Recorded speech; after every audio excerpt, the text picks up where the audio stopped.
Penasihat Dharma Wanita Persatuan Kementerian Agama RI, Hajjah Trisna Willy Lukman Hakim dan Ketua DWP Kemenang RI beserta rombongan tiba di Aceh melalui Bandara Internasional Sultan Iskandar Muda, Kamis 16 Februari 2017.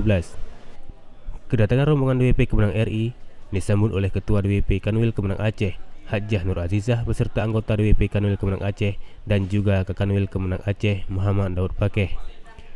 Dalam rombongan DWP juga hadir Kepala Biro Umum Kementerian Agama RI, Safrijal.